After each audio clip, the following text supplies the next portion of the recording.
watched a documentary on Lawrence Ferlinghetti. He had City Lights bookstore in San Francisco.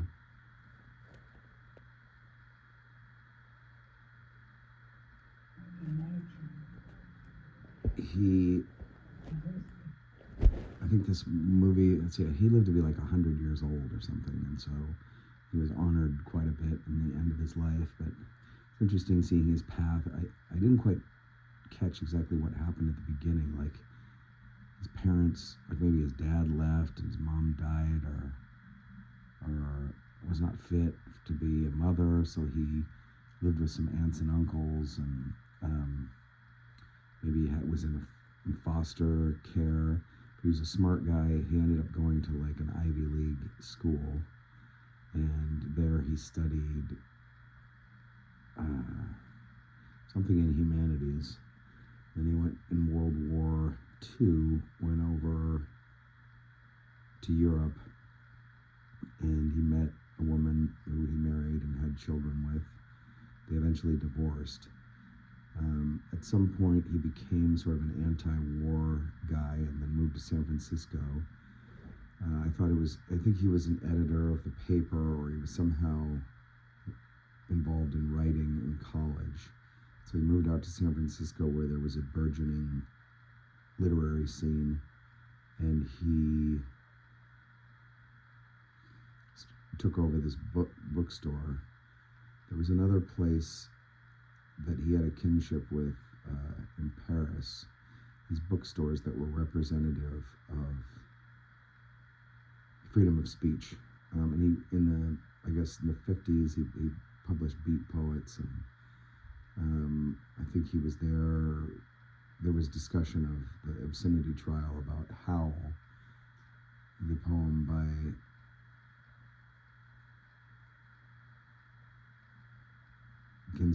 Allen Ginsberg, and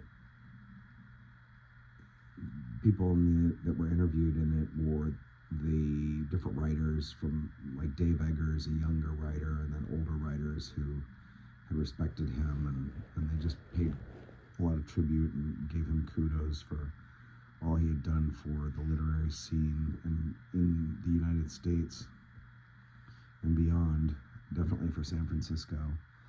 And they also said at one point that he's maybe the biggest selling poet, American poet. There's another guy, Billy Collins, I think is his name, who's sold a lot of poetry, but yeah, Lawrence Ferlinghetti is a top-selling poet. And so I guess some questions I come away with. Well, one thing that was interesting is he said he was a lyric poet, not a political poet. It seems to me that a lot of what he does is political. The other thing that was interesting to me is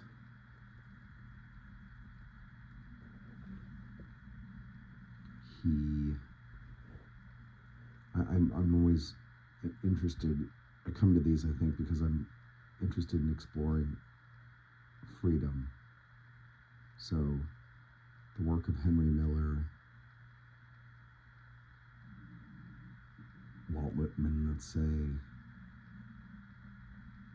Jack Kerouac, and Lawrence Ferlinghetti to some extent, there's this sense of freedom. I feel like my exploration of that was wanting to be a poet, wanting to live a life that has freedom. And I always wonder how these bohemian types sort of reconcile that with the other parts of their lives, the part of their lives where they're a householder, or a husband, or a grandfather, or someone who runs a bookstore. So